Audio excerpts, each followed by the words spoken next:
Hello दोस्तों, गौतम बुद्ध से जुड़े हुए काफ़ी इंपॉर्टेंट प्रश्न हैं जो हर एग्जाम में लगभग पूछे जाते हैं। चलिए बिना वक्त गवाए शुरू करते हैं। महात्मा बुद्ध का जन्म कब हुआ? जल्दी बताइए। ये हुआ 563 ईसा पूर्व में, बीसी में। नेक्स्ट देखते हैं, महात्मा बुद्ध का जन्म कहाँ हुआ? यह लुम्बिनी वन में रुमनदेही जिला नेपाल में हुआ है। नेक्स्ट देखते हैं, बुद्ध के पिता का नाम क्या था? शुद्धोधना। यह शाक्य कुल के क्षत्रिय राजा थे, शुद्धोधना। नेक्स्ट देखते हैं, गौतम बुद्ध के पिता किस कुल के थे? शाक्य कुल के थे। नेक्स्ट देखते हैं, गौतम बुद्ध के पिता कहाँ के राजा थे? कपिल वस्तु के राजा थे। नेक्स्ट देखते हैं, बुद्ध की माँ का नाम क्या था? यह महामाया था। बुद्ध की माँ कहाँ की राजकुमारी थी? यह कौशल की राजकुमारी थी और इनका वंश था कोलिया वंश की थी। नेक्स्ट देखते हैं, गौतम बुद्ध की मौसी का क्या नाम था? प्रजापति गौतमी। नेक्स्ट देखते हैं, किसने बुद्ध की माँ के मरने के बाद उसका भरण पोषण किया? महाप्रजापति गौतमी ने उनका भरण पोषण किया। नेक्स्ट देखते हैं, बुद्ध की शादी किससे हुई? यशोधरा से हुई, 16 वर्ष की आयु में। यशोधरा किस वंश की राजकुमारी थी? यह शाक्य वंश की राजकुमारी थी। नेक्स्ट देखते हैं, गौतम बुद्ध के पुत्र का क्या नाम था? राहुल। गौतम बुद्ध के जीवन का टर्निंग पॉइंट क्या था? यानी कि गौतम बुद्ध का जीवन कब से बदला? तो ये 4 सीन देखकर उनका जीवन बदला।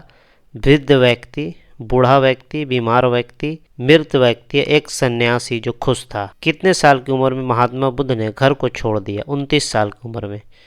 नेक्स्ट देखते हैं, बुद्ध के घर छोड़ने की घटना को बौद्ध धर्म में किस नाम से जाना जाता है?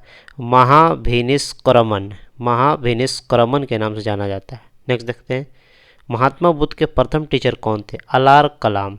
यह सांख्य दर्शन के थे। उनके दूसरे टीचर का क्या नाम है? रुद्रक रामपुत्र। नेक्स्ट देखते हैं, महात्मा बुद्ध ने किसके साथ गृह त्याग किया? 29 साल की उम्र में इन्होंने गृह त्याग किया। रात के समय गृह त्याग किया अपने घोड़े कंथक और सारथी छंदक के साथ। नेक्स्ट देखते हैं, इनकी जन्म, मृत्यु और ज्ञान की प्राप्ति किस दिन हुई है? वैशाख पूर्णिमा को। गौतम बुद्ध को ज्ञान की प्राप्ति कहाँ हुई?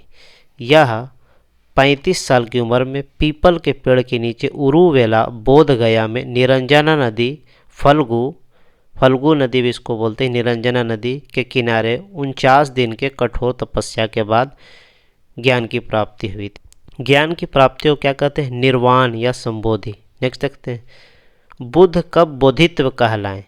यह ज्ञान प्राप्ति के बाद बोधित्व कहलाए। नेक्स्ट देखते हैं, किस कन्या के हाथ का खीर खाने से 49वें दिन महात्मा बुद्ध को ज्ञान की प्राप्ति हुई? सुजाता। गौतम बुद्ध के प्रथम शिष्य कौन थे?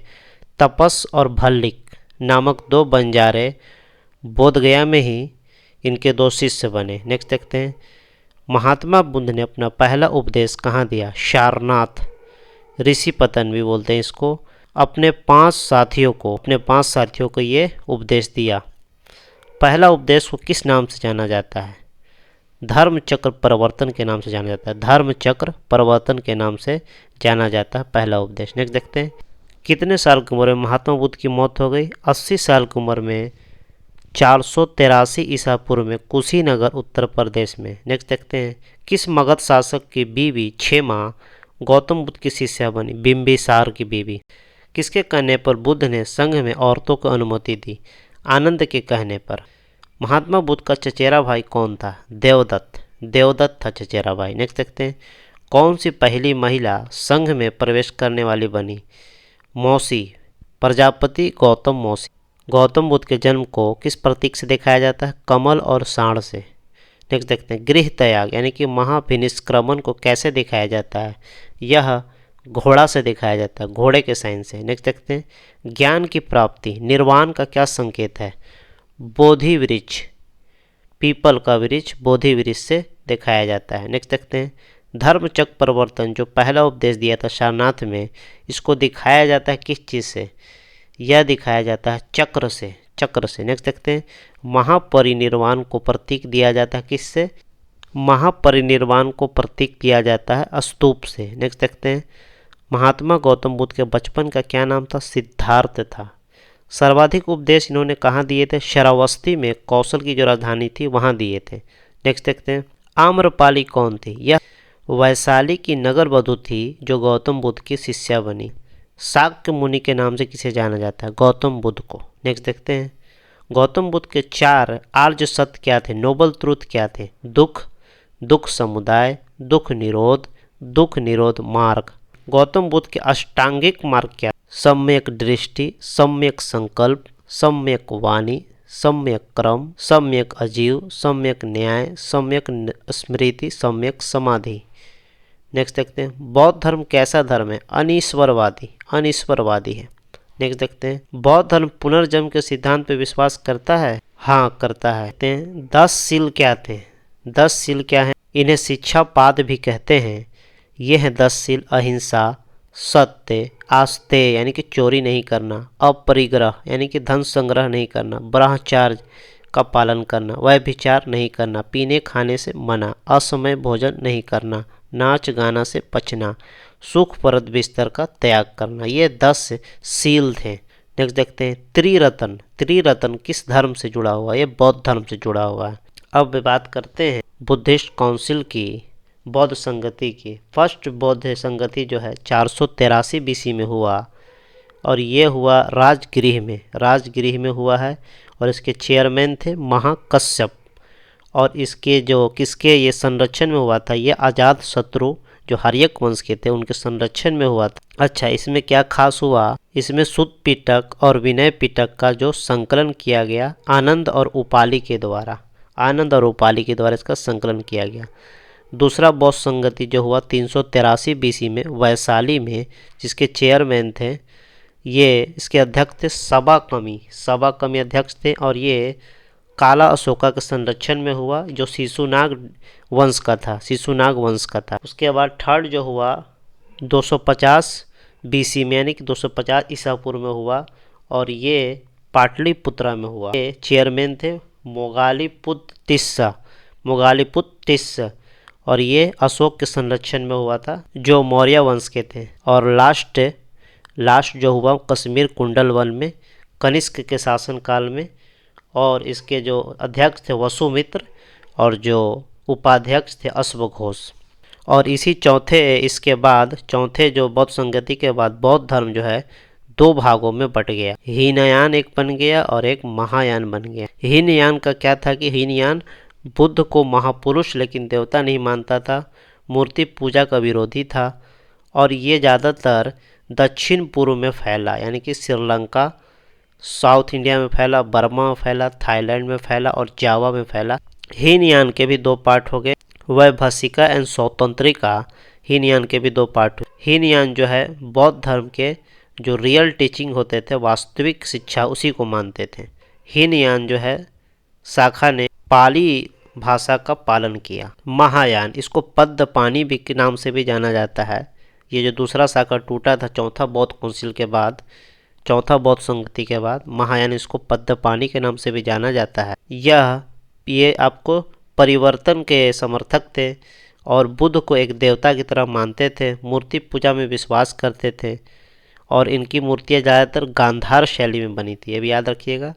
यह महायान जो शाखा थी इन्होंने संस्कृत को पालन किया, संस्कृत लैंग्वेज का। नेक्स्ट यह ज़्यादातर उत्तरी भागों में फैला, नॉर्थ इंडिया में फैला, चाइना, कोरिया, जापान ये सब जगहों पर फैला। महायान भी 2 भागों में बट गया, मध्ययामिका या शून्यावदा नागार्जुन के द्वारा, योगांचर या विजनावदा मैत्रेयनाथ या उसके शिष्य असंग द्वारा। नेक्स्ट महायान का जो है मुख्य आदर्श बोधिसत्व। नेक्स्ट देखते हैं। और गुप्ता वंश में 600 से 800 ईस्वी में एक और शाखा वज्रयान का विकास हुआ जो बंगाल और बिहार में ज़्यादा फेमस हुआ। इसमें बुद्ध धर्म के पतन में काफ़ी योगदान दिया। इसमें आडंबरों की काफ़ी ज़्यादा भरमार थी। नेक्स्ट देखते हैं। बुद्धिस्ट जो लिटरेचर था यानी कि बौद्धिक जो साहित्य था पाली लैंग्वेज में थी। पाली भाषा में लिखे बुद्धिस्ट लिटरेचर कौन कौन है? त्रिपिटक है, सुत्त पिटक बुद्ध के उपदेशों का संग्रह है, विनय पिटक संघ के नियमों का संग्रह है, अभिधम पिटक में बुद्ध के धार्मिक विचार है, कहानियों के माध्यम से उपदेश दिया गया है। मिलिंद पान्हो एक है। मिलिंद पान्हो ये एक क्वेश्चन और आंसर सेशन है मिलिंदा और नागसेन के बीच जो बुद्ध संत था। और मिलिंदा कौन था? मिलिंदा एक ये था इंडो ग्रीक रूलर था, यानी कि भारतीय यूनानी शासक था। बुद्ध के पुनर्जन्म की कहानियाँ जातक कथाओं में मिलती है और बुद्ध की जातक कथाओं की संख्या थी 549। संस्कृत में जो लिखा हुआ अश्वघोष द्वारा बुद्ध चरित्र, सौंदरानंद, सरिपुत्रा, पराकरण, वज्रसूची, ये सब संस्कृत में है, अश्वघोष द्वारा लिखा हुआ। महाभिभाषा शास्त्र यह वसुमित्र ने लिखा था। ललित विस्तार भी वसुमित्र द्वारा लिखा हुआ है।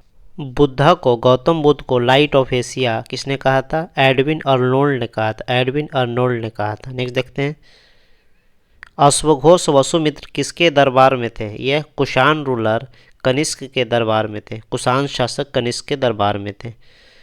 अच्छा, अब कुछ कुछ ये है टर्मिनोलॉजी है, कुछ कुछ शब्दावली है जो बौद्ध धर्म से जुड़ा हुआ है। चैत्य पूजा घर को बोलते हैं। स्तूप बुद्ध और उसके अनुयायियों के लिए अवशेष। बिहार और मठ बौद्ध भिक्षुक निवास करते थे। गांधार कला का संबंध किससे है? बौद्ध धर्म से है। अच्छा, इस दौरान कौन कौन सी यूनिवर्सिटी बनाई गई? विश्वविद्यालय एक नालंदा बनाया गया बिहार में कुमार गुप्ता के द्वारा, गुप्ता रूलर। उदंतपुरी बनाया गया, उदंतपुरी विश्वविद्यालय, यह गोपाला द्वारा बनाया गया, ये पाल वंश का शासक था, बिहार शरीफ में बनाया गया ये। और ये विक्रमशिला यूनिवर्सिटी, ये भागलपुर में बनाया गया बिहार, धर्मपाल द्वारा, ये भी पाल वंश का था। ये सब विश्वविद्यालय बौद्ध धर्म के शिक्षा के लिए प्रमुख केंद्र था। बौद्ध धर्म में कब से मतभेद शुरू हुआ? यह 383 BC से मतभेद शुरू हो गया था और इसमें स्थाविर संप्रदाय और महासंघिक संप्रदाय, ये दो संप्रदाय बन गया था। और इसमें जो स्थाविर संप्रदाय था का प्रवर्तक महाकच्चायन था। ये बुद्ध के जो मूल शिक्षा थे उसमें विश्वास करते थे, जबकि जो महासंघिक संप्रदाय का प्रवर्तक था महाकश्यप, यह परिवर्तन चाहता था। बुद्ध ने 5 शिष्यों की मदद से बौद्ध संघ बनाया और इसमें कम से कम जो उम्र चाहिए था 15 वर्ष, 15 वर्ष से कम की आयु को अनुमति नहीं था। बुद्ध जो है, गौतम बुद्ध कौशाम्बी किसके शासनकाल में आए थे? ये उदयन के शासनकाल में आए थे, उदयन के शासनकाल में। नेक्स्ट देखते हैं, और ये देखते हैं कि किन किन ने बौद्ध धर्म को संरक्षण दिया। बिंबिसार, अजातशत्रु, कालाशोक, अशोक ने हीनयान शाखा को संरक्षण दिया, जबकि कनिष्का, हर्षवर्धन, पाल शासकों ने महायान शाखा को संरक्षण दिया। अशोक जो है सबसे बड़ा एक संरक्षक था बौद्ध धर्म का। अशोक ने बौद्ध धर्म के प्रचार के लिए अपने पुत्र महेंद्र और पुत्री संघमित्रा को श्रीलंका भेजा। इस तरह से ये कंप्लीट हुआ। तो अगर इसमें कुछ भी गलती हुई तो उसके लिए मैं माफ़ी चाहता हूँ। उम्मीद होगा आपको पसंद होगा। बने हमारे चैनल एडी के नोट्स को लाइक सब्सक्राइब करना बोले। Thank you.